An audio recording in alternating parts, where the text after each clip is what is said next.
Alright guys, dito na naman tayo sa how to activate SIM card into a loading business guys, no. So steps by steps tayo kasi mahirap na para baka magkaroon tayo ng error. So una guys, kung bago yung SIM card na ipa-activate ni customer, so make sure na i-SIM register muna natin, no. Or sila na mag-SIM register nun. Or kung bago naman siya, so no need na i-SIM register. Number 2, call po natin sa 1515. Bakit? Para malaman ni Telcos na yung SIM card na yon is active na siya. Number 3, loadan mo muna siya ng regular 5 kasi required po yon para iwas deactivate ni Telcos. Okay? So, number 4, proceed to activation tayo. Okay? Tanungin mo si customer or hanapan mo siya ng IDs para pagdating sa activation, hindi po tayo magkamali sa kanyang pangalan. Full name at IDs po niya. Kailangan po yon. Address, CP number or cellphone number, and then ask upline for double checking. Okay? So, example guys, paano mag-activate ng SIM card. So, ito example.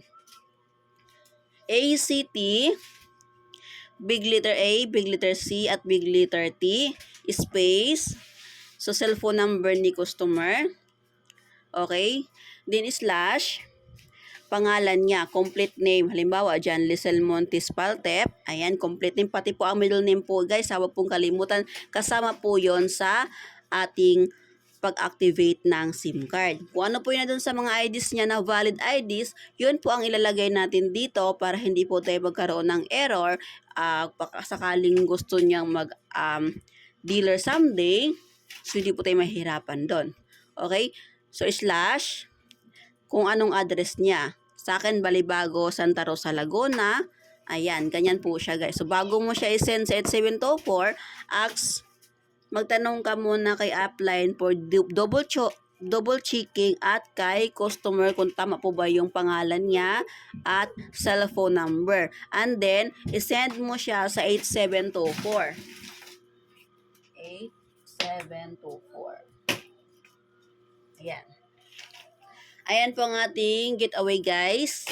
Tulad ng sabi ko, required po ang TNT at Smart para po makasis tayo sa ating 8724. So doon po natin siya i-send sa 8724. Okay? So sa mga nakakalimot guys, hanapin nyo lang itong aking videong to. So, huwag pong kalimutan kung paano mo-activate. Huwag po tayong diretso sa pag-activate guys ha. Kung ikaw ay maalam na talagang acme ka na, yung talagang mamarunong ka, hindi mo na kailangan ng tanongan sa upline mo kasi maalam ka na nga. So, diretso ka dito. Huwag pong ganon. Tandaan mo lagi yung ating steps by steps guys, paano mag-activate ng SIM card. Baka kasi nuberetso ka lang dito. Nag-proceed ka lang to activation kasi na-excite ka nga kasi magkaroon ka na ng activation, magkaroon ka na ng team. Hindi po ganon, no? Kailangan follow po tayo sa ating process.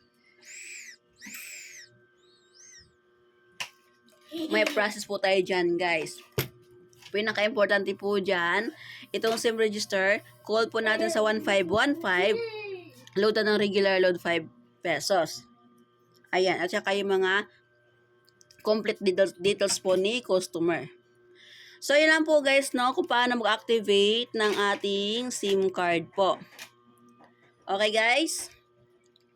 Maraming salamat po and God bless. By the way, sa mga hindi pa nakapag-subscribe sa aking YouTube channel, guys, paki-subscribe na lang po para mabalikan nyo po itong ating video to kung sakaling hindi nyo po alam paano mag-activate. Kung ikaw ay scientific na, so kung wala ka pang apply na nag-guide, so pwede kang magpag-guide po sa akin. So, alam po guys, bye and God bless po.